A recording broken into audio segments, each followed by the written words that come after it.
은혜 받고 가십시다. 마태복음 4장에 보면 우리 주님을 사탄이 시험하는 그런 내용이 나옵니다. 이 돌들을 떡을 만들어 보라는 거예요.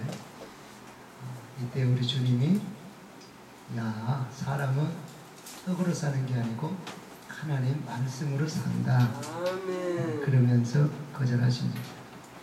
이 못된 사탄이 다시 우리 주님을 인도해서 저 건물 꼭대기로 올라가더니 그 성전 꼭대기에서 뛰어내리려. 만약에 하나님의 아들이면 땅에 추락하기 전에 하나님이 선사를 보내서 밑에서 보호해 주니까 한번 뛰어내려버려요. 그랬더니 주님이 알겠다 하고 뛰어내린 게 아니고 하나님을 시험하지 마라. 그러고서 거절하십니다.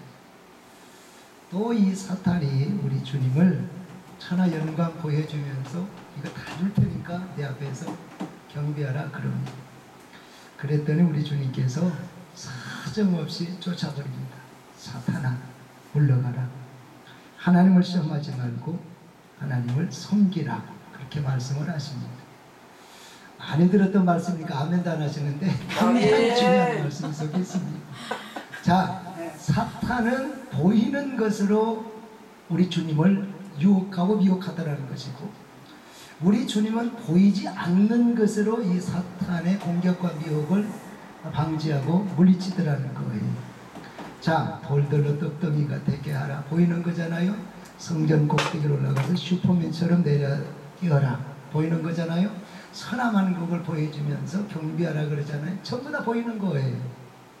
그래서 이렇게 사탄의 관심사는 확실하게 이게 눈에 보이는 것에 매력을 갖고 눈에 보이는 것에 굉장히 집중하더라 그 말이에요. 그런데 우리 주님은 철저하게 보이지 않는 것으로 이 정면 이게 대적을 하십니다. 모든 말씀으로 살아야 된다. 아멘 좀 해봐. 아멘. 그래도 떡으로 살고 싶습니까? 아이고 목사님 그래도 밥 챙기고 갖고 먹어야 돼. 맞아, 그건 잡숴야지. 그건 잡숴야 되는데 어쨌거나 하나님 말씀을 배부르게 잡수시기를 축복합니다. 네, 하나님을 시험하지 마라. 하나님을 경배하고 하나님만 섬기라. 그래서 보이지 않는 것으로 우리 주님은 말씀하셔서 사탄의 유혹과 미혹을 물리치고 승리하신 내용이 성경에 있습니다. 자, 똑같은 장소에 있습니다. 똑같은 장소에서 이 사탄은 보이지 않는 것으로 좀 어떻게 주님께 이야기했으면 얼마나 좋겠습니까만은 철저하게 보이는 것으로 우리 주님께 이렇게 도전해 오더라고 하는 것이고 미혹하더라는 것이고, 그런데 우리 주님은 철저하게 영적인 것 보이지 않는 것으로 말씀하시면서 이겨내시더라고 하는 거예요. 이게 예수님과 사탄의 차이입니다. 뭔 말인지 이해가 되십니까? 근데 지금 우리 주님이 계시는 곳이 어디냐? 사탄이 함께 있는 곳이 어디냐? 광야입니다. 지금 우리 어디에 삽니까? 광야에 삽니다. 아이고 목사님 광야는 뭐 광야에 밖에 건물도 많고 산도 많구만. 이거는 영적인 광야를 이야기한다 이 말이오. 이해가 되십니까? 자, 이 광야의 의미는 지금 우리가 살고 있는 지금 이 땅을 이야기하고 있는데, 성경 한 거 보겠습니다. 마태복음 12장 4절 44절에서 45절입니다. 이에 이르되 내가 나온데 집으로 들어가리라 하고 와보니 그 집이 비고 청소되고 수리되었거늘 이에 가서 저보다 더 악한 계신 7을 데리고 들어가서 거하니. 하나님의 말씀 읽고 난 뒤에는 집에서든 교회에서든 언제나 아멘으로 하다 마시길 축복합니다. 아멘. 할렐루야. 하나님 아멘. 말씀이기 때문에 그렇습니다. 자, 잘 보세요. 지금 귀신이 사람에게 나갔어요. 영물이 나가버린 게 아니고 여기저기 돌아다니다가 다시 들어온 거예요. 누구 집이라고? 자기 집이라고. 근데 중요한 게 있어요. 사람은 자기가 귀신에게 내준 사실도 없어. 인정하지도 않아요. 그런데 귀신 지 마음대로 나갔다가 다시 들어왔는데 들어올 때는 더 악한 것들이 와가지고 그 집에서 살았다. 그 집이 뭐요? 사람 몸속에 들어와 살았다 이 말이고. 그러니까 귀신이 우리가 인정하든 안 하든 우리 몸을, 이 혼을 자기 집을 삼고 살고 있다 이 말이에요. 그럴 수도 있다 이 말이에요.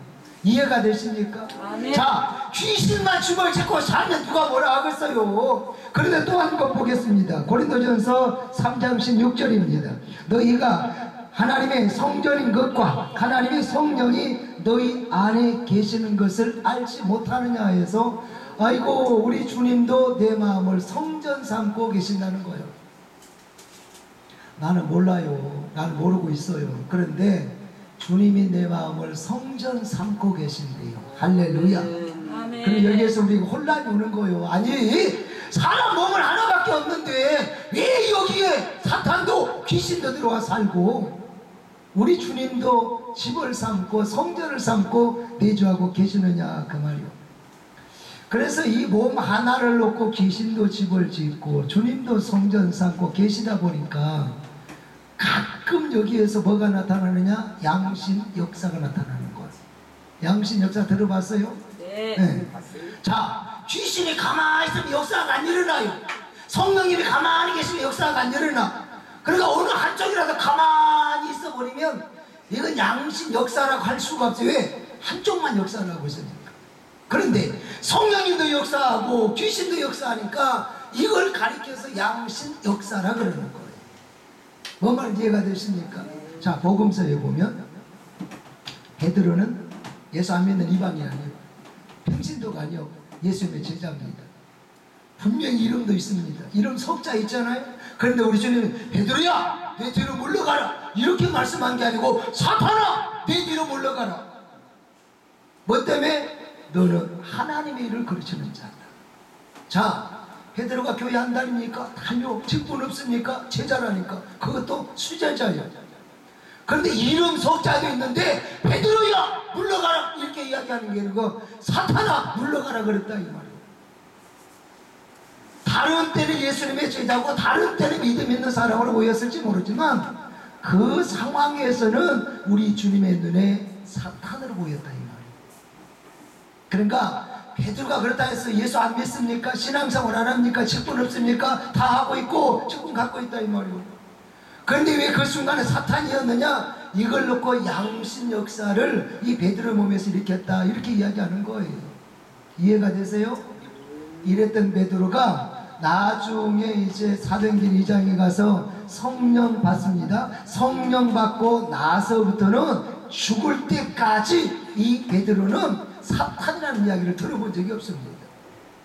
하나님으로부터 사람으로부터 사탄아 물러가라 이 말을 이 베드로가 들어본 적이 없어요.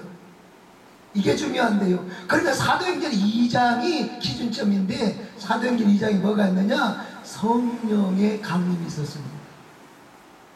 그래서 성령 충만을 누가 받아요? 베드로가 받는 거예요. 그래서 성령 충만함을 받아가지고 내 속에 성령으로 충만하게 채워놓으니까 귀신이 뭐요? 들어갈 공간이 없는 거예요. 뭔 말인지 이해가 되세요? 네. 자, 이 컵에다가 물을 따라 바 가득 약간 계속 보면 넘쳐요. 근데 제가 목이 타가지고 마셨어. 그러면 마신 만큼 뭐예요? 공간이 생겨. 물차 있는 요 부분을 성령 충만이라고 보고 공간을, 비어있는 공간을 사탄이 역사한다고 보면 약 9대1로 성령님과 귀신이 역사하고 있다. 뭔 말인지 아세요? 그런데 베드로가 사도행전 2장에서 성령 충만 받고 난 뒤에는 계속해서 충만함을 유지하니까 귀신이 들어가가지고 지 집 삼고 있을 기회도 없고 그런 공간도 없어버린 거예요. 그러니까 베드로가 훌륭해요 안 해요? 대단히 훌륭한 거예요. 훌륭해요. 성령 받기 전에는 지 마음속에 귀신이 들어가가 역사인지도 몰라. 사탄이 들어가서 역사인지도 몰랐어. 자기도 모르는 사이에 사탄이 이 속에 들어가서 역사를 일으켰다 이 말이에요. 아까 마태복음 그랬잖아요. 귀신이 나갔다 들어와가지고 다시 자기 집인 줄 알고 들어가서 살았다고. 베드로는 몰랐지만 사단은 그렇게 역사를 했다 그 말이죠. 이랬던 베드로가 성령 충만 받고 난 뒤에 귀신이 사탄이 나에게 들어와서 역사하는 것을 철저하게 막았다. 뭘로? 성령의 충만함. 이게 훌륭한 거라 이 말이죠. 그래서 여러분에게 부탁합니다. 성령 충만 받으셔서 베드로처럼 성령 충만 받으셔서 아멘. 내 마음 속에 내 혼 속에 귀신을 들어 자리를 잡지 못하도록 아멘. 오직 성령만 역사하도록 아멘. 그래서 능력자가 되도록 아멘. 하나님의 사람이 되도록 아멘. 그렇게 힘써서 하시기를 주 이름으로 축복합니다. 아멘. 할렐루야. 자, 영의 사람, 육의 사람. 오늘 본문 말씀에는 영으로 분별한다 이제 그렇게 말씀을 했어요. 근데 영이 열린 사람과 영이 닫힌 사람, 영의 사람, 육의 사람 이렇게 하니까 여러분들이 상당히 좀 어렵게 생각할 수 있는데요. 아이고 그래서 분사가 있는 거예요. 쉽게 설명하라고. 낮에 보니까 그반 다학간 주무셔서 내가 갈등을 상당히 했습니다. 예림께 수준이 그 정도를 받는 줄 알았더니 그 정도 못 받더만. 내가 3,500개 이상 부흥회를 인도하면서 여러분 이걸 보거든. 이렇게 부흥회 가면서 강사가 방을 출 거요? 아니 미안스럽고 이렇게 넘어가는 그분들 앞에서 내가 좀 깊이 있는 설교를 하고 있어야 못하지. 맨날 같이 웃는 설교나 해야지. 그렇다 해서 그 수준이 아니오. 예림이 예를 들어서 하는 이야기지. 그게 낮에 조금 어려운 설교를 하니까 아이고 다 그냥 막 아이고 나는 저쪽 절에서 내려온 줄 알았는데. 자, 영이 열린 사람, 영이 닫힌 사람 그러니까 여러분들이 조금 어렵다, 어려워, 또 왜 이렇게 어렵지 설교가 그렇게 생각할까봐 쉽게 풀어드립니다. 이걸 분별하기 위해서 아브라함과 롯이라는 사람을 예를 들어서 설명을 하겠습니다. 창세기 13장에 보면 아브라함, 롯이 재산이 많기 전에는 싸우질 않았는데 재산이 많아지면서 싸우기 시작합니다. 싸우고 자기 영역을 더 확보하기 위해서 꼬봉들이 밥만 먹으면 싸우는 거예요. 밥만 먹으면 싸우는 거예요. 롯은 가만히 있는데 아브라함이 그걸 볼 수가 없어가지고 롯을 불러가지고 야 우리는 친척이잖아. 싸우면 안 되잖아. 네가 북쪽 가면 난 남쪽 갈게. 네가 서쪽 가면 나는 동쪽 갈게. 네가 먼저 아무데나 선택을 해라. 이렇게 큰아버지가 이야기하니까 롯이 눈을 이렇게 들어서 한번 쏙 스캔을 해봤어요. 해봤더니 저 소알 저 끝까지요. 아이고 이게 너무 좋은 거예요. 그래 뿅 가버렸어요. 그래서 성경은 그렇게 표현했어요. 여호와의 동산 같았더라. 여호와의 동산 같았더라. 대한민국을 이야기하면 강남 같았더라 이 말이에요. 강남에 가면 정신 못 차려 여러분. 정신 못 차리면 큰일 나지. 정신 바짝 차리고 다녀야지. 딱 보는 순간 롯이 뿅 가가지고 제가 가겠습니다. 언어도 하지 않고 양보도 하지 않고 제가 가겠습니다. 지가 선택해서 소돔과 고모라 여호와의 동산 같아서 너무 좋아서 너무 개발을 좋아서 그쪽만 가면 내가 이제 성공이다. 행복 충만이다. 그렇게 해서 가고 아브라함은 양보하고 가나안 땅에 남았더라 그랬습니다. 그런데요 13절에 보면 이렇게 성경은 정의를 합니다. 소돔 사람은 여호와 앞에서 악하고 큰 죄인이었더라. 하나님이 내린 진단이에요. 소돔 사람들은 전부 다 악하고 큰 죄인이었더라. 영적으로 그랬다 그 말이에요. 이해가 되십니까? 아멘. 만약 여러분들에게 아브라함처럼 선택할 겁니까? 롯처럼 선택할 겁니까? 그러면 물어볼 것도 없어. 물어보는 감사가 밥을 줄 거예요. 아브라함처럼요 이렇게 이야기할 거예요. 왜? 결론이 났거든. 결론이 났으니까 아브라함처럼 이렇게 쉽게 이야기하지만 결론이 안 났을 것 같으면 틀림없이 이 가운데 이 롯처럼 나도 이 소돔과 고모라요. 왜? 여호와의 동산 같으니까. 특히 한국 사람은 부동산 좋아하죠. 한국 사람은 개발된 쪽 좋아하잖아요. 그러니까 왜? 지금 만약에 어떤 결론이 안 나와 있는 상황에서 소돔과 고모라 갈 거예요 말 거예요 그러면 뭐 두말할 것도 없어. 나 그쪽 갈 거예요 그러고 가버린다니까. 그런 가능성이 있다 그 말이에요. 그만큼 그쪽이 좋았다 그 말입니다. 그만큼 그쪽이 매력 있는 지역이었다 그 말이에요. 그래서 와 대박이다. 와 대박이다. 누가요? 롯이. 그래서 노세 입장에서는 그 생각을 한 거예요. 영적인 통찰력이 없다 보니까 하나님 분명히 그랬잖아요. 이 소돔과 고모라 사람은 악하고 큰 죄인이었다 그랬잖아요. 이 욥은 이 통찰력이 없어. 통찰력이 있으면, 영을 열려 있으면, 그 땅이 앞으로 별로 좋을 땅이 아니구나, 지역이 아니구나, 축복의 땅이 아니구나, 그걸 감지했을 거예요. 근데 이 영적인 통찰력이 없으니까 무조건 아이고 보이는 이게 전부인 줄 알고 여호와의 동산 같으니까 그쪽으로 가겠습니다 하고 선택해서 가는 거예요. 하나님이 내 일생에 저런 기회를 주신 거다, 나에게 축복해 주신 거다, 할렐루야 하고 선택해서 그쪽으로 갔다 그 말이요. 누가요? 롯이. 자, 그런데요, 롯이 아브라함과 살 때는 믿음 좋은 큰아버지 옆에서 살다 보니까 어쩔 수 없잖아요. 야, 와, 뭐하게요? 재단 쌓게. 빨리 와, 뭐하게요? 재단 쌓게. 빨리 와, 뭐하게요? 재단 쌓게. 믿음은 없지만 큰아버지가 워낙 믿음이 좋으니까 어쩔 수 없이 따라와서 재단을 쌓았어요. 성경에 보면 아브라함은 믿음의 조상이라 그랬잖아요. 그만 갖고 믿음이 좋았다 이 말이에요. 이해가 되십니까? 아무에게나 믿음의 조상이라고 이야기 안 해주는 거예요. 그만 갖고 믿음이 좋았어요. 이렇게 좋다 보니까 단을 쌓고 단을 쌓고 단을 쌓고, 자기가 데리고 있는 조카를, 여러분 넌 나가고 놀아라, 나 혼자 재단 쌓게 그랬겠어요? 빨리 와 재단 쌓게, 빨리 와 재단 쌓게. 재단을 따라서 옆에서 쌓기는 쌓지만 롯은 아이고 힘든 거예요. 왜? 믿음이 없으니까.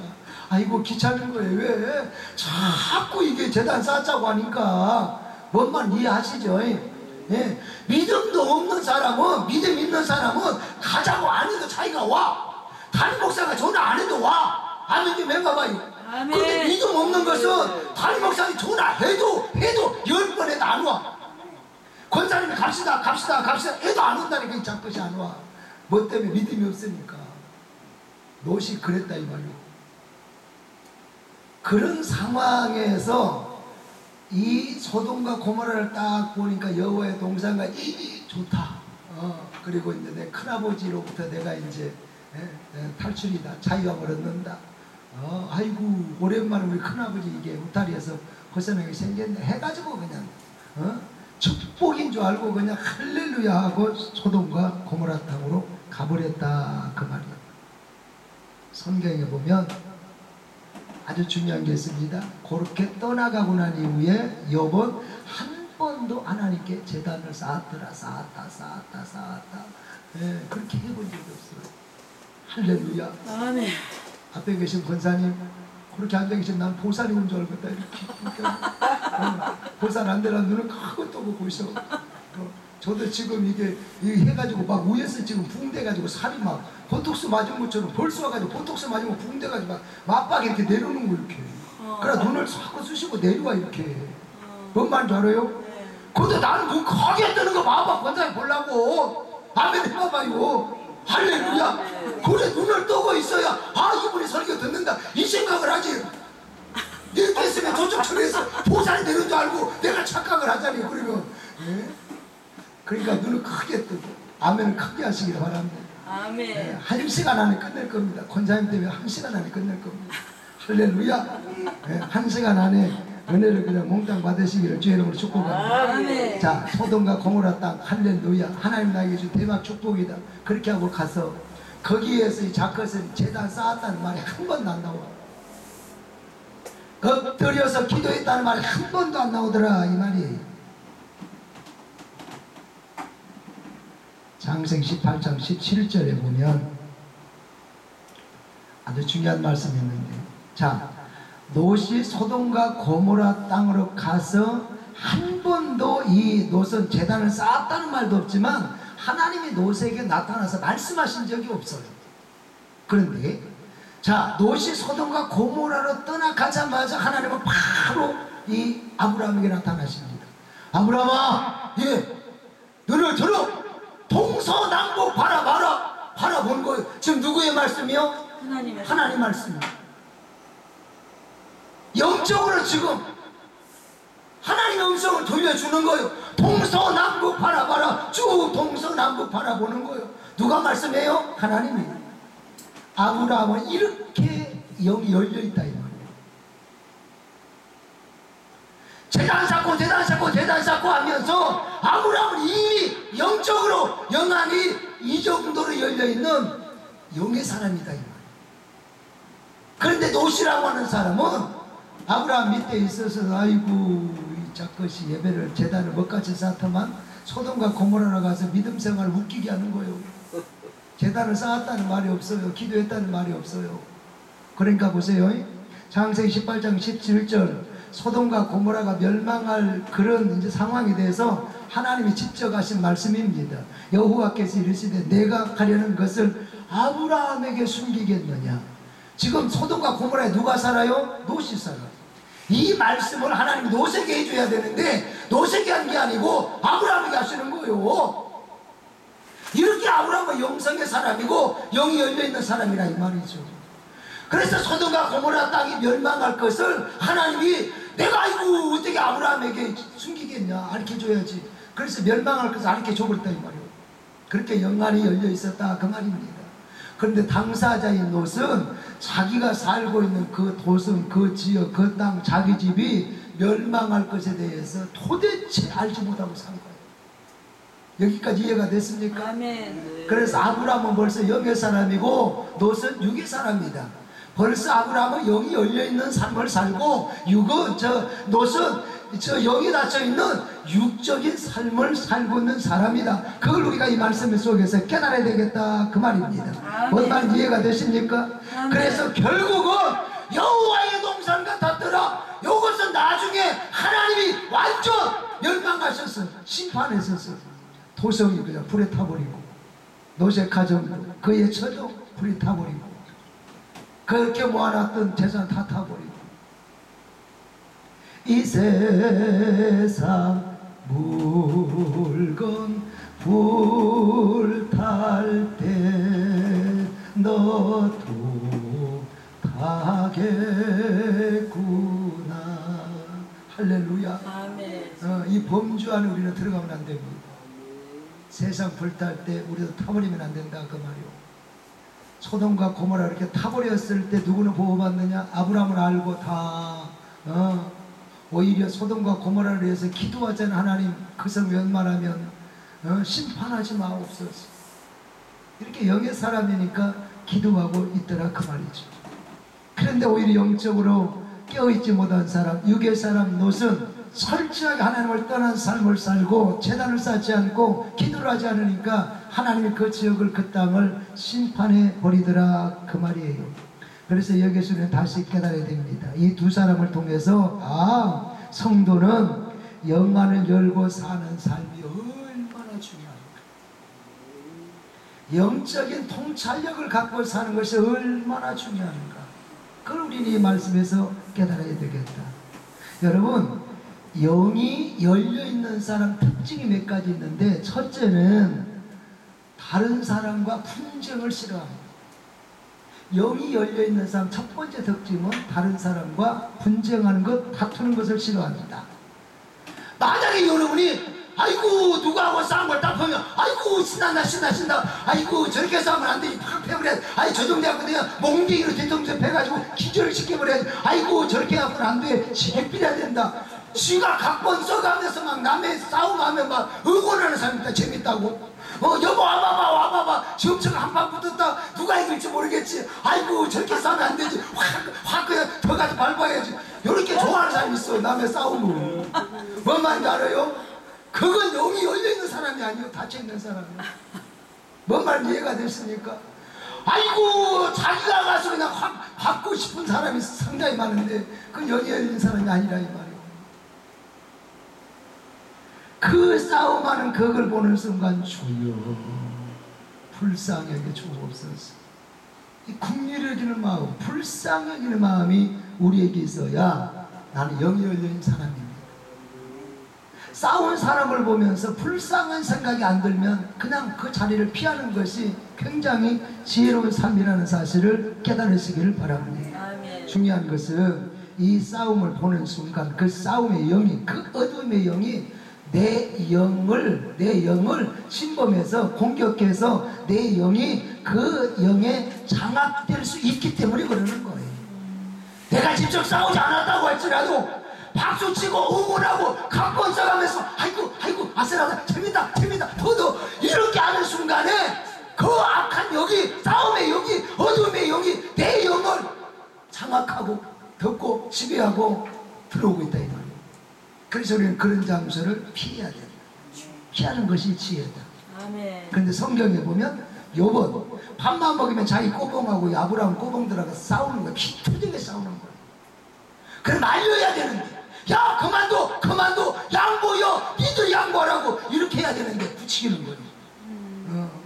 우물 한 곳이라도 차지해야 되니까 절대 양보하지 마. 절대 물러서지 마. 지기서라도 바로 그냥 하나라도 더 차지해야 된다. 응원하는 거야. 이게 노세 심보예요. 그런데 아브라함은 피드에게 싸우라. 하나라도 더 차지해라. 우리가 어른이잖아. 우리가 선배잖아. 저건 내가 데려다 키운 새끼야. 그러니까 우리가 더 차지해야 돼. 이렇게 말씀하지 않고 롯을 딱 불러서 한 이야기입니다. 야, 우린 친족이잖아. 남도 아니고 우리는 친족이잖아. 그럼 우리는 싸우면 안 된다. 그럼 우리는 주 안에서 형제 아니요? 우리는 주 안에서 형제입니까 아닙니까? 형제입니다. 우리는. 그러니까 주 안에는 예수 믿고 하나님의 자녀가 된 우리는 주 안에서 형제가 된 사람이기 때문에 우리도 분쟁하면 안 된다 이 말이요. 아멘. 목사님 우리는 친족이잖아. 권사님 우리는 친족이잖아. 24 우리는 친족이잖아. 왜? 아버지의 자녀니까. 구원받은 하나님의 자녀니까. 그래서 아브라함은 여기에서 야 싸우지 말고 갈라서자. 차라리 싸우려면 갈라서자. 중요한 걸 깨달아야 됩니다.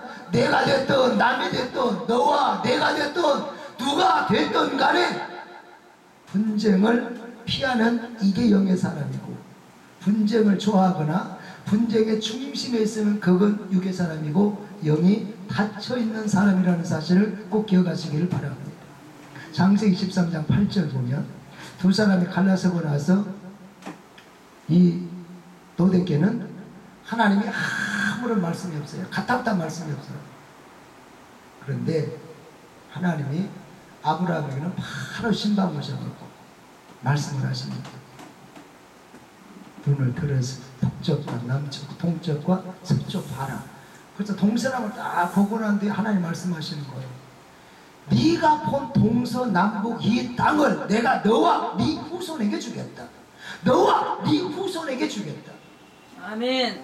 이 말씀 듣고 난 뒤에 아브라함은 아이 하나님 약 올리지 말고 안 그래도 속상해. 그런 게 아니고 제단을 쌓더라 그랬어. 아멘. 동서남북 지금 현실적으로 아무 거기 없어요. 매력이 없어요.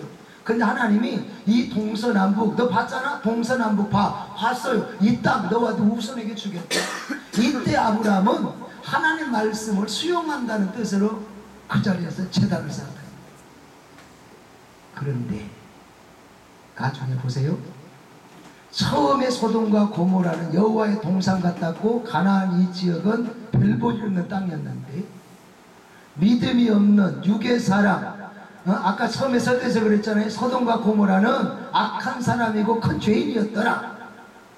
이쪽에 들어가서 살았던 롯과 이 가족들은 믿음 생활을 대충 건성 하다가 결국 그 도성이 여호와의 동산 같았던 그 도성이 완전 심판을 받아서 끝납니다.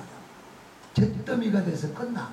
그런데 이 가나안, 아무것도 보잘것없는 이 가나안, 나중에 하나님 복 주어서 이 가나안이 무슨 땅이 된 줄 알아요? 젖과 꿀이 흐르는 땅이 된 거예요. 아멘도 안 하십니까? 아멘. 그러니까 소돔과 고모라의 여호와의 동산 같았다는 그 소돔과 고모라의 부가 이동해서 가나안으로 와버렸다 이 말이에요. 하나님이 이렇게 부를 이동시켜버렸다 이 말이에요. 그러니까 영의 눈이 닫혀서 판단하고 행동한 이 롯은 그 결과가 어떻게 나와 있는지, 영이 열려있는 사람, 열린 삶을 사는 사람, 순종하면서 사는 사람의 결과는 어떻게 나타나는지를 이 소돔과 가나안 땅을 놓고 우리에게 하나님이 비교해서 우리에게 교훈시켜 주는 거예요. 이해가 되십니까? 아멘. 그래서 우리는 영이 열려있는 사람은 분정을 싫어합니다. 다투는 걸 싫어합니다. 우리 주님의 성품이 나는 온유하고 겸손하니 너는 내게 배우라 그랬잖아요. 사탄은 한 번도 내가 온유하고 겸손하니 그런 말 해본 적이 없습니다.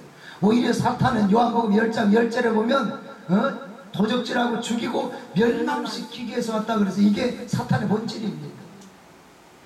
그래서 하나님의 자녀인 우리는 철저하게 영의 사람이면, 영이 열린 사람이면 분정을 싫어야 된다.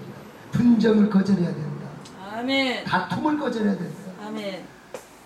정말 싸울 수밖에 없는 이 열이 맞고 올라온 상황에서도 꾹 참는 그러한 지혜가 우리에게 있어야 되겠다 그 말이에요. 아멘. 두 번째로 영이 열려있는 사람의 특징은 남이 땅을 싸도 배가 아프지 않다는 거예요. 자, 아브라함은 고아인 롯을 데리고 다니면서 키워줍니다. 양육시켜줍니다. 부자가 되게 해줍니다. 결혼까지 시켜줍니다. 그리고 여호와의 동산 같았더라 했던 소돔과 고모라도 욥이 롯이 이게 욕심내서 갈 때도 전혀 마음속에 섭섭하거나 미운 생각이 안 들었습니다. 편하게 그냥 양보해서 주었습니다. 그냥 양보하는 거예요. 롯이 소돔과 고모라로 가고 난 뒤에 얼마 안 있다가 아이고 전쟁이 나가지고요, 있는 소유 재산 다 빼앗겼어. 그리고 가족들은 포로로 잡혀가는 거예요. 이 소식을 누가 들은 거 아니? 아브라함이 들었어. 딱 듣고 난데 그 말 듣고 난데 아이고 뭔 이 새끼 잘 됐다. 싸가지 없어가지고 아시키가 키워준 것도 모르고 아이고, 그러니까 머리 검성은 그들 거 아니요. 죽어버리든가 말든가 나도 모르고 그 새끼. 그렇게 한 게 아니고 자기의 종들을 파송시켜서 보내서 뒤쫓아가서 그 전쟁에서 싸워서 이기고 다시 가족들 그 재산 전부 다 빼앗아서 돌려주었더라 그랬습니다. 이게 아브라함의 마음입니다. 어떤 사람은 자기가 도와준 것이 하나도 없으면서 다른 사람 잘 되는 꼴을 못 봐. 시기하고 질투해. 왜? 자꾸 이게 꼬이는 거예요. 왜? 자꾸 이게 아픈 거예요. 그런데 아브라함은 그냥 지내는 게 아니고 키워주고 양보하고 찾아주고 베풀어주고, 네? 계속해서 롯이 잘 되는 것을 굉장히 즐겨했던 사람이 아브라함이었다 그 말이에요. 뭔 말인지 이해가 되십니까? 아멘. 이게 영이 열린 사람의 삶의 모습이다 그 말입니다. 여러분, 영이 닫힌 사람은요 다른 사람 잘 되는 꼴을 못 봐. 우리가 사역해보니까 알잖아요. 바로 시기 들어갑니다. 바로 질투 들어간다 이거는. 사울은 여러분 왕이잖아요. 왕이라는 위치가 쉽게 가볍게 그렇게 자기 감정을 드러내는 자리가 아닙니다 사실. 그렇잖아요. 우리나라 대통령도 웬만한 일에는 꼭 참고 그냥 지나가는 거지, 조그마한 일에 나서갖고 이러쿵 하면 잘잘못을 떠나서 국민들이 존경하지를 않아요. 사울은 한 나라의 왕이면 웬만한 일은 그냥 넘어가야 된다 이 말이에요. 그런데 쥐가 나서가지고 남입니까 사입니다. 그것도 아니고 국가를 위해서 이게 공로자 아닙니까? 그 다윗에 대해서 시기하고 질투해가지고 그걸 참지를 못하는 거예요. 밥만 먹으면 잡으러 다니는 거예요. 밥만 먹으면 쫓아다니고 뭐 하려고? 다윗 죽이려고. 다윗 잡아서 죽이는 게 자기 사명인 줄 알고 나라를 건강하게 다스리는 게 사명이 아니고 다윗 잡아서 죽이는 게 사명인 줄 알고 하여튼 다윗만 잡아서 죽이려고 그래 돌아다니는 거예요. 그래서 나중에 가서 비참한 그런 결과를 우리가 성경에서 봅니다만은, 이런 사울 왕에게 한마디로 성경은 이렇게 진단을 합니다. 사무엘상 16장 14절에 보면 성신이 떠나고 악신이 들어가서 그랬어요. 성신이 떠나고 악신이 들어가서. 악신이 들어오지 못하도록 예방했어야 되는데, 성심한 역사하도록 만들었어야 되는데, 시기하고 질투하는 순간에 악신이 들어가면서 결국 영이 열려있는 사람이 아니라 영이 닫혀있는 사람이 되고, 그러다 보니까 영이 닫혀있는 삶을 살 수밖에 없었다 그 말이에요. 근데 이런 사울의 모습이 우리 한국교회 얼마나 많은지 몰라. 네 교회 내 교회 할 것 없어. 우리 교회에도요, 하여튼 정신 못 차리고 충성 헌신하는 사람도 있어요. 내가 가끔 그 이야기 합니다. 칭찬해 주니까, 목사가 축복해 주니까 아무 소리가 없지. 만약에 아이고 어느 한 사람 오이지 세워가지고 나 이 권사님 모습 나 여기서 목회를 못해요, 목회를 못해. 진짜 우리 권사님, 내가 목사지만 권사님을 존경해, 이래봐봐 바로 신길도 들어와 버리는 겁니다. 뭔 말인지 아십니까? 한국교회 이게 문화예요, 실정이에요. 다른 사람 칭찬하는 꼴을 못 봐요, 다른 목사가. 같은 목회자끼리도 봉사끼리도 다른 사람 누구 이게 대놓고 이게 칭찬하는 꼴을 못 봐요. 잘 나가는 꼴을 못 봐요. 사역 많이 하는 그 꼴을 못 본다 그 말이에요. 여러분, 에서와 야곱은 사실상 아직 가시권에 들어온 재산도 없어요. 눈에 보이는 재산 상속받은 것도 없어요. 그런데 형제간의 시기 질투가 심해가지고 얼마나 맞거냐. 예? 그 재산 앞에서 막 형제도 없어요, 양심도 없어요. 결국 가르치고 거짓말까지 가르치고, 그래서 막 죽여버린다고 했었고, 그러니까 도망갔었고, 아이고 형제 많지다니 2명인데 머리통 터지게 아직 재산도 그냥 물 받은 것도 없어, 보이는 것도 없는데 벌써 재산 말이 나와가지고 두 형제가 그렇게 치열하게 싸우고 시기하고 질투하더라. 그래서 여러분 여기서 깨달아야 돼요. 아니 아버지는 평생 뭐 했습니까? 뭐하는 재산 하나도 없고, 예? 모아놓은 재산 없다고 그것 갖고 한수 부부 쉴 게 아니고 성질 낼 게 아니고, 싸울 만한, 피 터지게 싸울 만한 재산 없는 것 때문에 감사하시기 바랍니다. 어설프게 재산 조금 어른들이 남겨놓으면 그걸 놓고 피 터지게 싸우잖아요. 나는 그 교회 안 다니는 사람들은 저쪽 동네 사람들만 싸우는 줄 알았더만 이쪽 동네 교회 이 동네도 싸우더만 교인들도 싸우더라 이 말이에요. 부모 재산을 놓고는 장로 권사 이게 딱지 떼더라고요. 뭔 말인지 아십니까? 그러니까 하여튼 많든 적든 부모가 남겨놓은 이 재산 갖고 터지게 이게 싸울 만한 재산 없는 걸 놓고 차라리 감사하자 이 말이에요. 아멘 나라는 거 봐. 아이고 그래도 목사님 터지게 싸우더라도 재산은 좀 있으면 좋겠어요. 또 그런 거 같아요. 여러분 남의 이야기가 아니고 제가 이게 실질적으로 경험해 보는데요. 전에 어른들 그랬잖아요. 사촌이 땅을 사면 배가 아프다. 사돈이 잘 되면 배가 아프다. 근데 요즘에는 사돈이 잘 살아야 되겠더라고요. 아멘도 안 하시는. 사돈이 잘 되면 배 아픈 사람들 상대하고 하는데 사돈이 잘 되어야 되겠더라고요. 저희 아들이요, 마산에 이제 아파트가 있었는데요. 다른 지역으로 이제 근무지가 바뀌어가지고 그 살던 아파트를 이제 전세를 놓고 이동을 했어요. 그리고 전세 기간이 이제 코로나 기간 동안 있다가 코로나 다 끝나갈 무렵에 이제 전세 기간, 임대 기간이 이제 이게 끝난 거예요. 그래서 부동산에다가 다시 이제 전세를 그 다른 그 임차인을 구해달라고 몇 개월 전에 이야기를 했어요. 근데 워낙 경기가 안 좋으니까 이게 아파트가 이게 전세가 안 나가는 거예요. 근데 이게 세입자는요 양보를 안 하는 거예요. 아예 그냥 이 내용 증명을 딱 보낸 거예요. 계약 만료 몇일까지 이게 전세 보증금을 안 되돌려질 시 법적 절차 하겠습니다. 이렇게 딱 온 거예요. 내가 법을 전공하니까 모릅니까? 국물이 없더라고요. 근데 우리 아들이요 자주 저에게 전화 와가지고 하나하나를 물어보고 언어를 하는데요, 일정 기간이 연락이 없는 거예요. 그래서 그냥 바쁜갑다, 그 생각을 했지. 항상 지나고 나서 연락이 왔어요. 아버님 전화 자주 못 드려 죄송해요. 그래 뭐 바빴던가 없지. 그렇게 이야기하니까 그 이야기를 해주더라고요.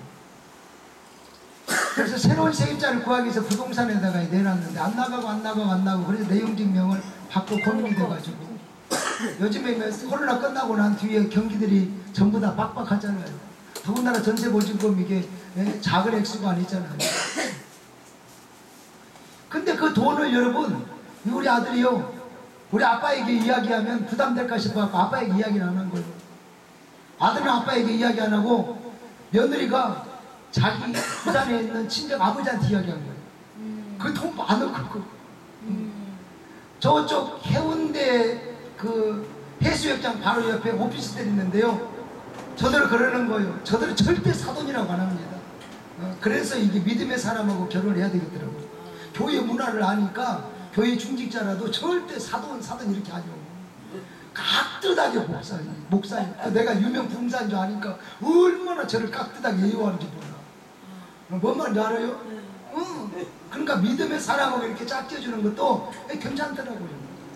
그러니까 또 우리 며느리를 내가 또 중매를 했어요. 동네 다니면서 그 담임 목사님에게 목사님 그냥 우리 아들 장가보내게 그냥 이쁜 처자 있으면 내놔봐요. 그래갖고 내놔가지고 중매시켜갖고 내가 이게 우리 아들을 중매했었다니까. 근데 그 며느리인데요 착해요. 너무 착해요. 내가 아무리 봐도 착해요. 동서사방으로 봐도 착해요. 아멘. 그냥 도시락 싸가지고 찾아다녀도 그런 착한 며느리 요즘 없을 것 같아요.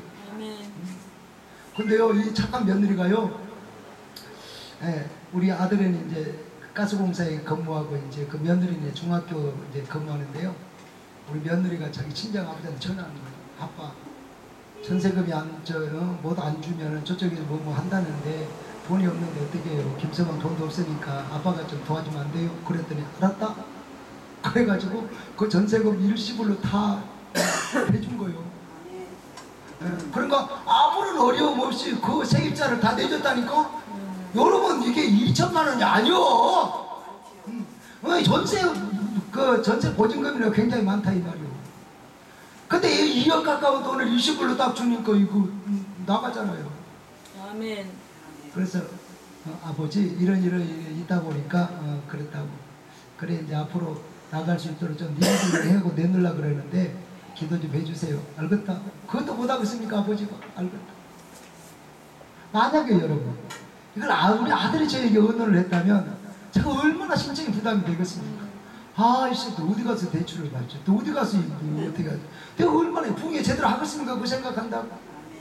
내 자신이니까. 근데 사돈이 돈이 있으니까 해결해 줘 보니까 나는 할렐루야 이렇게 부흥이만 잘 하자면 할렐루야 얼마나 좋냐고. 그래가지고 그 해운대 오피스텔 거기 목사님 그렇게 계속 부흥회만 다니고 지치고 힘드니까요 목사님들 쉼이 필요해요. 그 오피스텔에 와가지고 좀 쉬었다 가세요. 사정사정해서 내가 부탁한 게 아니라 자기가 사정 해가지고 작년 제가 3박 4일 그 해운대 그 오피스텔 거기 가서 3박 4일 있다 왔어요. 밥만 먹으면 그냥 반바지 입고 그 바로 해수욕장 바로 나가서 아이스크림도 먹고 커피도 마시고 뭣도 먹고 커피도 뭐 해도 먹고 얼마나 좋은지 몰라 시원하더라고요. 사돈이 잘 사니까 그게 좋더라 이 말이지. 저희 딸요 교사하다가 이게 서울로 시집을 갔는데요. 기아자동차 협력사 이제 사장집으로 시집을 갔는데요. 이게 시집갈 때부터 아파트를 딱 사주더라고요. 나중에 6개월도 안 됐는데 큰 아파트를 사주더라고요. 그래 요즘에 서울의 아파트가 얼마나 비싸다는 거 알잖아요. 그렇게 시댁에서 아파트를 좋은 아파트를 딱 사주니까 전세, 뭐 이사, 달세 이런 고민이 없잖아요. 걱정이 없잖아요. 만약에 여러분 집이 아니어봐. 일부 전세, 일부 달세면 아빠 또 1억 올려달란다 그러면 어쩌겠습니까? 또 내 딸인데 또 내가 또 얼마나 신경이 쓰이겠습니까? 아버지 우리 딸이 이력이 필요하답니다. 작전기도 들어가야 될 거 아닙니까? 근데 그런 기도 할 필요가 없잖아요. 왜? 뭐 집 옮긴다 소리도 없고 집세 뭐 달라는 사람도 없고 전세 올려달라는 사람도 없고 시댁에서 그냥 사돈이 잘 사니까 그렇게 사줘버리니까 그런 집고생 집 걱정을 안 하니까요. 내가요 그렇게 편한 거예요. 아멘. 이해가 되십니까? 그 만나서 이제 사돈하고 우리 밥 먹읍시다 그러면 밥만 먹으면 돼요. 그러면 내가 나도 밥 살 능력은 되는데 그쪽에서 자꾸 먼저 가서 내버린다 또. 얼마나 감사하냐 이 말이요. 여기서 저는 중요한 걸 깨달았어요. 사돈이 잘 살면 질투하지 말고 시기하지 말고 감사하자. 아멘. 사돈이라도 잘 살아야 그렇게 자녀 문제가 이게 풀려가고, 밥을 먹자고 해도 이게 부담이 안 되고 서로 살려고 하고 고급진 음식을 먹으려고 하지. 돈 없어봐. 맨날 이게 식당 뭐 좋은 식당 일부러 피해가지고 여기 가고 밥 먹고 나서도 빨리 안 나서자니 부담돼가지고 자꾸 화장실 가서 빨리 안 나오고. 그러니까 어렵게 살면 서로 이게 그러는 거예요. 마음이 하고 싶은데 행편이 안 따라주면 어쩔 수 없는 거예요. 저는 산전수전을 다 겪었기 때문에 다 알아요. 그 마음도 알고 저 마음도 알아요. 옛날에는 사촌이 땅을 사면 배가 막 꼬이고 아파야 되는데요. 그래서 바로 장이 꼬여갖고 병원에 갈 정도가 돼야 되는데 요즘에는 사촌도 잘 살아야 됩니다. 아멘. 잘 살아야 돼요. 언니야, 형님, 빨리 오세요. 감기 모르 갑시다. 잘 살면 그런다니까. 사촌이 못 살아가. 아이고, 이거 내가 사야 돼. 그것도 힘들잖아요. 사돈, 사촌 상관없이 교회 안에서도 집사님이 잘 되거든 축하하십시오. 아멘. 진심으로 축하하십시오. 다른 권사님이 잘 되거든 진심으로 축하하십시오. 아멘. 권사님 자녀가 잘 되거든, 집사님 자녀가 잘 되거든, 우리 동역자들 자녀가 잘 되거든, 그분의 교회가 잘 되거든, 사역이 잘 되거든, 우리 진심을 다해서 축하해야 됩니다. 아멘. 하나님이 아십니다. 진심을 다해서 전심으로 축하해야 됩니다. 그 앞에서 축하합니다 이러고 돌아서 가지고 아니 당신은 뭐야? 그러면 그냥 복잡해지는 거예요.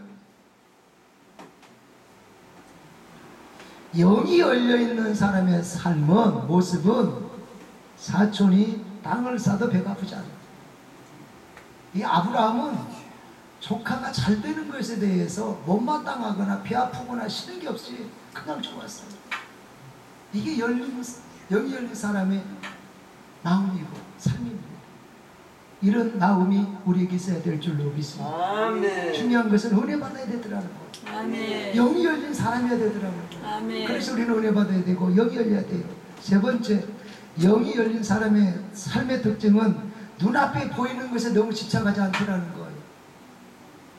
여러분, 성경에서 위대한 일을 감당했던 사람들 눈앞에 보이는 것에 집착하고 거기에 그냥 빠져가지고 정신 못 차리는 그러한 사람이 아니었어요.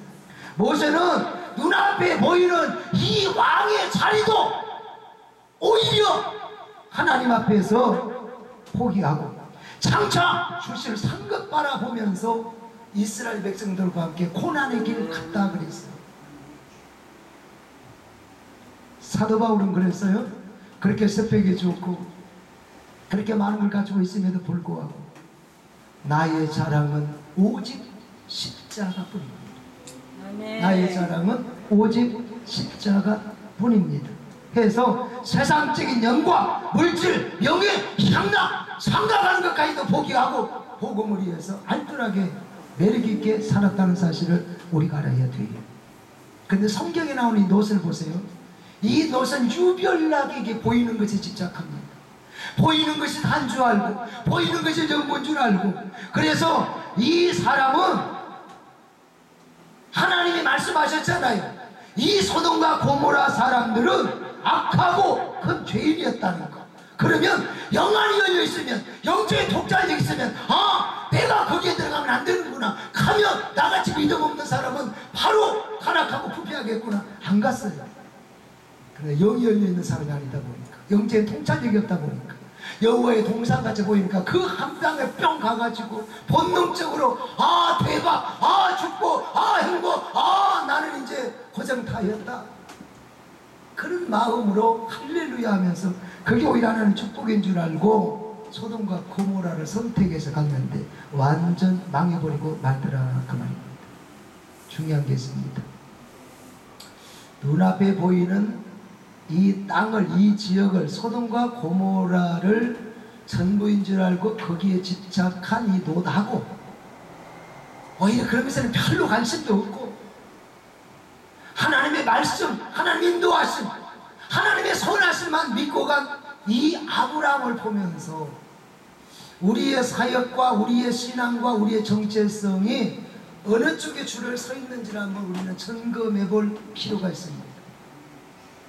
봉사들도 그렇고 목회자들도 그렇고 성도들도 그렇고 효도 이 노처럼 물질 이게 물질에 여러분 그렇게 집착성을 보이는 사람들이 상당히 많습니다. 그건 보이는 이 땅의 전부고 보이는 것이 다로 그것이 힘으로 생각하니까 그러는 거예요. 아브라함처럼 영혼이 열려서 영적인 통찰력이 있어서 보이지 않는 세계의 힘, 보이지 않는 세계에서 역사하신 하나님의 선하심, 인도하심, 역사하심, 그걸 신뢰하고 그걸 믿고 믿음으로 사는 그런 신앙이 우리에게 있어야 될 줄로 믿습니다. 아멘. 이해가 되십니까? 아멘. 히브리서 11장을 믿음의 장이라 그러잖아요. 그 기라성 같은 대표적인 하나님의 사람들인데 시대의 인물들 아닙니까? 그런데 공통적인 게 하나 있습니다. 나이 틀려, 이름 틀려, 환경 틀려, 다 틀려. 공통적인 게 하나 있어. 뭐요? 믿음 하나 좋은 게 다 공통적. 모든 걸 믿음으로 해결하고, 믿음으로 돌파하고, 믿음으로 인내하고, 믿음으로 극복하고, 믿음으로 살고, 그래서 역사를 이룬 거예요. 아멘. 그런 믿음이 우리에게 있어야 될 줄로 믿습니다. 아멘. 네 번째, 영이 열린 사람의 특징은 하나님 말씀에 순종하는 삶을 선택한다. 하나님 말씀 순종하는 삶을 선택한다. 하나님 말씀을 알고 믿음이 있다 할지라도 순종하지 않으면 꽝이 됩니다. 우리 주님이 부활 승천하시기 전에 예루살렘에서 제자들 모아놓고 하나님의 약속하신 성령을 기다리라. 몇 날이 안 되면 너희가 성령으로 세례를 받으리. 그리고 1장 8절에 성령이 너희에게 임하시면 즉시 너희는 권능을 받는다. 이렇게 주님이 말씀하실 때 몇 명이 들었냐? 500명이 들었어. 500명. 고린도서에 가서 보면 이때 이 말씀을 들은 이 교인들이, 요즘 말 같으면 교인들이 사도들을 비롯해서 500명이 들었다고. 그런데 380명은 이 말씀에 순종하지 않아. 일이 바빴는지 사정이 뭐 있는지를 모르지만 다 나름의 이유는 있겠죠. 또 변명은 다 있으니까. 근데 380명은 순종하지 않습니다. 근데 120명은 순종합니다. 그래서 저는 여러분들이 굉장히 훌륭한 거예요. 왜? 은혜의 자인 줄 알고 이렇게 오셔서 순종합니다. 할렐루야. 그래서 결국 순종한 120명은 성령을 받습니다. 성령을 받으면 권능이 말이라 권능이 임합니다. 그래서 그들은 시대의 능력자들이 됐다는 사실을 우리가 성경을 통해서 깨달아야 됩니다. 뭔 말인지 이해가 되십니까? 순종이 이렇게 중요하다 그 말이에요. 옛날 선교사님들하고 요즘의 선교사들 이게 구분하는 거 아닌데 다 그런 건 아니겠지만 제 주변에서 선교사들 보면 옛날에는 무조건 목숨 걸고 갑니다. 뭐 때문에? 복음 때문에.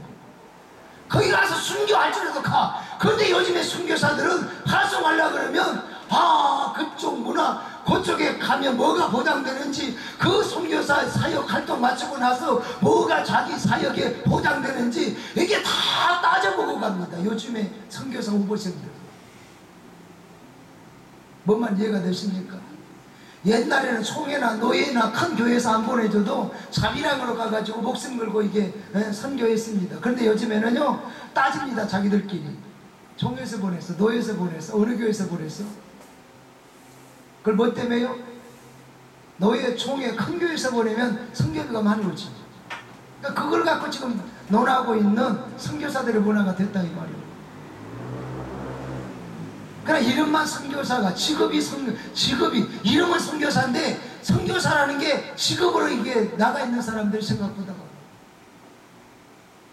미국에서 여러분 사역하면서 보니까요, 의외로 미국에요, 아이고 이 논팽이들만, 나는 그 사람들 보고 논팽이라고 그래요. 일반인 같으면 내가 아이고 소리도 아니요. 버젓이 두 자가 붙었어. 뭐요? 목사 두 자가 붙었어.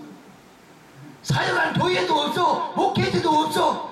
선교인 받아가지고 미국 땅에서 아이고 이게 그냥 하여튼 아무튼 욕 나올 뻔해요. 답답한 거예요. 그렇게 살면 안 돼. 그렇게 살면 안 돼.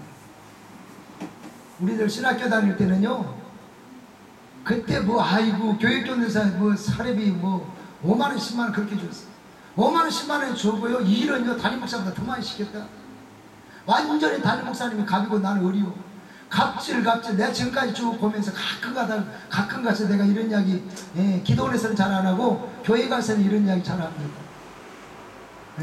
갑질 하는데 대한민국 교회 담임 목사님들만큼 갑질하는 사람 별로 없다. 뭐 말인 줄 알아요?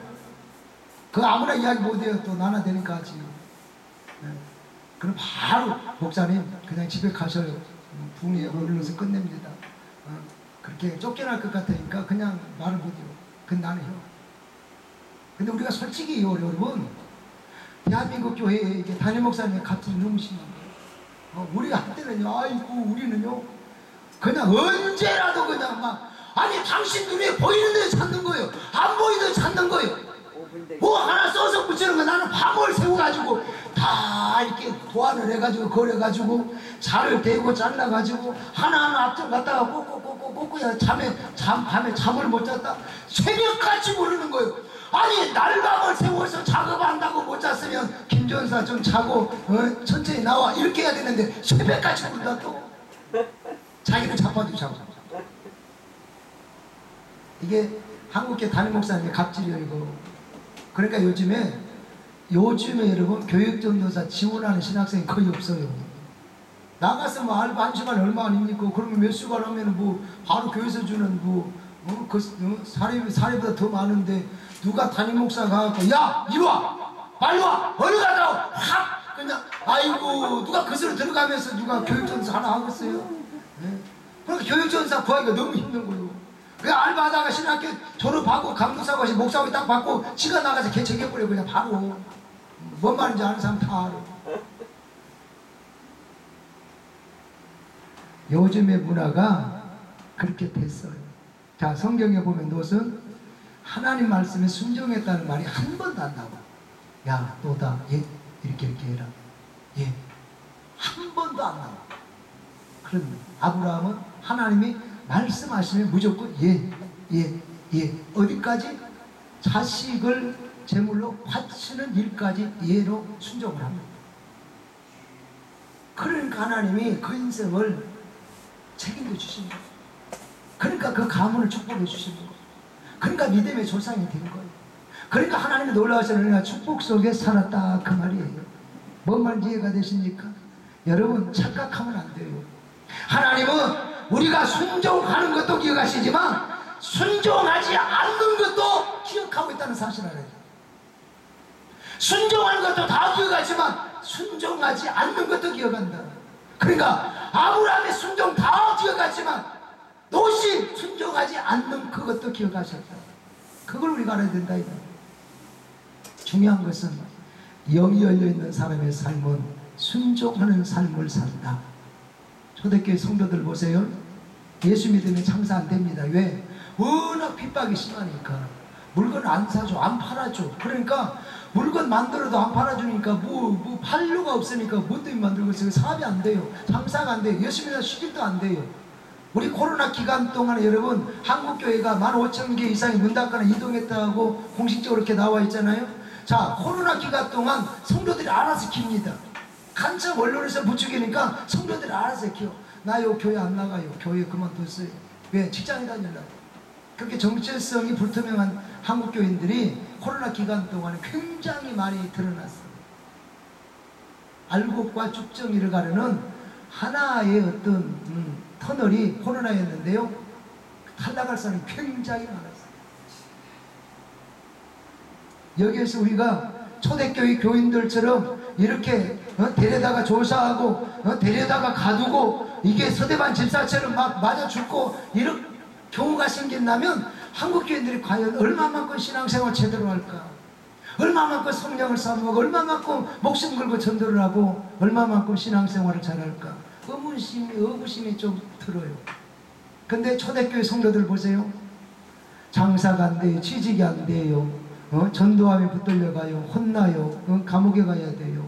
생명을 담보할 수가 없어요. 보장할 수가 없어요. 그런데 그럼에도 불구하고 이들은 두려워했더라 무서워했더라 한마디도 그런 내용은 없습니다.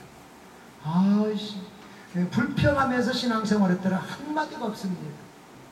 더 열심히 모여서 기도하고 더 하나님 말씀에 집중하고 나아가서 전도하고 복음의 능력을 드러내기 위해서 힘차게 능력 있는 사역을 했다는 사실을 우리가 이 사람들 보면서 깨달아야 됩니다. 뭔 말인지 이해가 되십니까? 초대교회 성도들도 아브라함처럼 그렇게 살았다 그 말. 중요한 것은 영이 닫혀있는 사람은 절대 할 수 없는 일이지만 영이 열려있는 사람은 가능하다. 그래서 우리의 삶은 영이 열려있는 삶을 살아야 되겠다. 할렐루야. 아멘. 여섯 번째, 영이 열려있는 사람들의 특징은 두려워하지 않는다는 것. 다섯 번째가 빠졌네요. 다섯 번째, 영이 열려있는 사람은 기꺼이 고난도 감수합니다. 사람들은 보통 예수 믿으면 잘 풀린다, 잘 된다, 그런 것만 생각하는데 여러분 아니요. 초대교회 교인들도 핍박 엄청 많았어요. 사도들도 선지자들도 엄청 고난이 있었어요. 모세도 고난이 있었어요. 엘리야도 고난이 있었어요. 그래서 예수 믿고 고난 없을 거라고 생각하면 그건 여러분 잘못 성경을 이해하는 겁니다. 고난이 있습니다. 그럼에도 불구하고 초대교회 교인들처럼 고난을 우리가 행복으로, 고난을 정말 우리가 그냥 자원해서, 자처해서, 사실상 우리 한국교회 고난을 자처해서 이렇게 감당해 갈 사람이 얼마나 되겠습니까만은 사실 영이 열려있는 사람이 이게 가능하다 이 말이죠. 초대교회 교인들이 가능한 것처럼, 사도 바울이 가능했던 것처럼, 아브라함이 가능했던 것처럼 영이 열려있는 사람은 이 고난을 피해가는 게 아니고 자처하면서 믿음으로 승리해 갈 수 있다. 그 믿음이 우리의 믿음이 되어야 됩니다. 여섯 번째는 죽음에 대한 두려움이 없다. 영이 닫혀있는 사람은 죽음을 굉장히 두려워합니다. 근데 영이 열려있는 사람은 죽음요 그까지 별로 두려워하지 않습니다. 마태복음 26장 69절 이하에 보면 주님께서 십자가에 처형되기 직전에 재판받아요. 재판받는 그 뒤에 누가 쫄쫄쫄 따라갔냐면 베드로가 따라갑니다.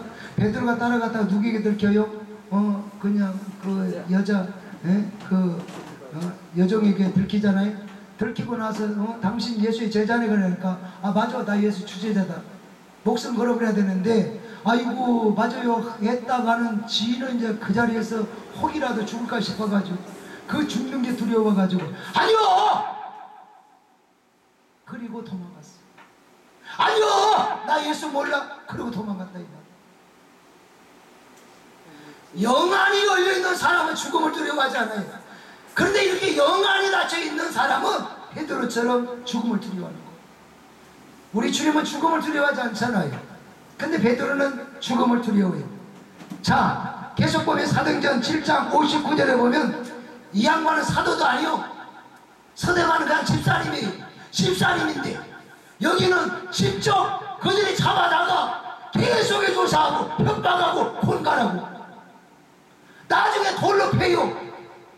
죽어가면서도 미안해요. 나 좀 살려줘요. 나 살려만 두면 내가 어떤 거라도 무슨 일이라도 다 할게. 미안해요. 정말 실수했어요. 잘못했어요. 내가 돌았지. 내가 미쳤지. 나 한 번만 살려줘요. 아이고 그렇게 사정했다는 이야기가 성경에 한 구절도 없어요. 제자였던 베드로는 죽음이 들어서 도망갔지만 서대반은 집사였지만 영안이 열려있는 사람이기 때문에 죽음을 두려워하지 않았어요. 그래서 오히려 죽어가면서 뭐라고 기도한지 아십니까? 아버지 저들이 몰라서 그렇습니다. 까막눈여서 그렇습니다. 영의 세계를 몰라서 그렇습니다. 이 말이에요. 그러니까 저들을 용서하옵소서. 그리고 살리라 죽으리라 그랬어요. 죽음을 전혀 이게 무섭거나 두려워하게 생각하지 않았다. 누가요? 서대반 집사님. 이게 영이 열려있는 사람의 삶의 태도입니다. 우리에게 이러한 정신이 이러한 마음이 있어야 되겠다 그 말이에요. 뭔 말인지 이해가 되십니까? 네. 성경에 보면 아브라함도 영이 열린 사람이었기 때문에 죽음에 대해서 그렇게 어떤 두려움을 느끼지 않습니다. 그래서 히브리서 11장 19절에 보면 그가 하나님의 능히 이삭을 죽은 자 가운데서 다시 살리실 줄로 생각한지라. 내가 죽여도 하나님은 살린다. 죽여도 살린다. 이게 뭐요? 죽어도 살고. 이게 뭐요? 부활신앙이요. 아멘. 아멘. 죽어도 살겠고 죽여도 살고. 이게 부활신앙이라 이 말이야. 아브라함이 죽여도 하나님은 살린다. 그걸 믿어버렸다. 아브라함은 이 부활신앙이 있었다 이 말이야. 그래서 아들을 죽는 자리에 끌고 가면서도 전혀 두려움을 느끼지 않았다 그 말입니다. 이 굉장히 중요한 말씀이에요. 영이 열리는 사람은 이렇게 죽음을 두려워하지 않아요. 담대하게 편안하게 받아들입니다. 여러분 굉장히 이게 중요한데요. 여러분은 천국과 지옥이 있다는 사실 믿습니까? 아멘. 진짜 믿어요? 네. 근데 여러분은 참 훌륭하시네. 내가 아까도 훌륭하다고 했잖아요. 역시 끝까지 훌륭하시네. 제가 눈빛을 보면 알아요. 어디 가가지고 여러분 천국 있는 거 믿습니까? 예수 믿으면 구원하는 거 믿습니까? 그러면 할렐루야 아멘 이렇게 해야 되는데 그렇게 하는 사람도 물론 있고, 어떤 사람은 아니 부흥회하는데 강사가 와가지고 좀 충격적인 말, 좀 우리에게 쇼크한 이런 말을 해서 좀 우리를 놀래키고 우리를 좀 이거 팍팍팍 찔러가지고 뭐가 좀 긴장을 시켜야지. 아니 아이고 나중에 뭐라는지 아십니까? 촌스럽게 왜 그런 게 물어봐요? 아, 그렇죠. 촌스럽게 강사가 그런 게 물어보냐면, 그렇죠. 여러분 요게 최고 고급스러운 말이오. 최고 아멘. 고급진 말이오. 성도들이 기가 이상하게 영적인 거 나중에 육적인 것만 열어가지고 천국에 있는 거 믿습니까? 예수 잘 믿어야 됩니다. 잘 믿어야 돼. 아멘 좀 해봐. 그러면 아멘 안 사람도 물론 많지. 그런데 아이고 뭐 감사가 와가지고 할 말도 많고 막 왜 그렇게 촌스럽게 저런 걸 이야기하는 거야. 그런 걸 촌스럽게 생각하는 사람이 있어. 이것처럼 고급스러운 말이 없는데 고급진 말이 없는데, 아멘. 사실상 이게 우리의 본질입니다. 아멘. 이게 봉사가 있다는 본질, 교회가 세워진 본질, 목회자가 있다는 본질이 바로 요겁니다. 천국이 있습니다. 예수 믿어야 갑니다. 이거 본질이라니까. 요게 이야기하자면 그 봉사가 아니요, 요게 이야기하자면 교회 아니에요. 요게 이야기하자면 전부 다 불법이요. 나중에 우리 주는 뭐라고 이야기하십니까? 불법을 행한 자들아 난 니들을 모른다. 아멘. 이걸 우리는 잊어버리면 안 돼요. 아멘. 왜 복음을, 왜 천국을, 왜 예수를 믿어야 구원받는다는 이걸 빼버리고 맨날 웃기려고만 하고 맨날 감동시키기만 하고, 아무리 여러분 오줌 질질질 싸게 먹겠다고 할지라도 밤에 잠을 못 자게 막 흔들어놨다고 할지라도 이 복음에 빠져버리면 그건 꽝이에요. 그걸 아시나요? 그래서 우리 주님의 경고를 미리 사신 거예요. 그러니까 살았다는 사실이 감사한 거는 죽어버리면 국물이 없어. 회개할 기회도 없어. 구원받을 방법도 없어.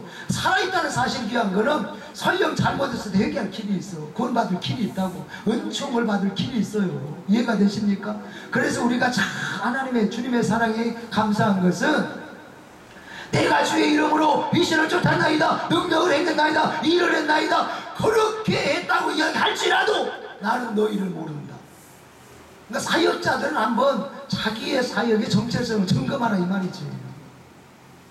본질에 충실하고 있느냐, 교회의 본질, 목회자의 봉사의, 이게 사역자의 본질에 충실하고 있느냐를 점검하면서 잘못됐으면 고치고, 불법이면 돌아오고, 말씀을 떠났으면 마음으로 돌아오고, 아끼면 손으로 돌아와서 선한 역사 이루라 이 말이오. 그러니까 우리의 생명이 끝나기 전에 이 말씀을 주님이 하셨다는 게 천만다행이요. 이해가 되십니까? 이것도 모르고 저것도 모르고 하고 있다가 나중에 마지막에 가가지고, 아 내가 목회 40년이나 했잖아요. 풍에 3,500편 했잖아요. 그래요? 나도 모른다. 왜? 불법을 행한 자야. 그러면 얼마나 억울하겠냐 이 말이죠. 근데 죽기 전에 미리서 이게 예고편으로 이게 경고를 말씀해 주시니까 교훈 삼아서 우리가 정신 차릴 수 있잖아요. 할렐루야. 할렐루야. 아멘. 소돔과 고모라 땅처럼 아무리 보기 좋아도, 아무리 갖고 싶어도 영의 눈이 열린 사람은 관리할 수 있는 능력이 있다. 중요한 것은 죽음이 무섭습니까? 안 무섭습니까? 두렵습니까? 안 두렵습니까? 안 두려운 사람은 부활의 신앙이고, 두려운 사람은 부활의 신앙이 아직 확실하지 않는 사람입니다. 그런데요, 앞에 있는 거 다 잊어버려도, 놓아버려도 요 마지막 6번째 요거 하나만 분명하면 나머지 5가지는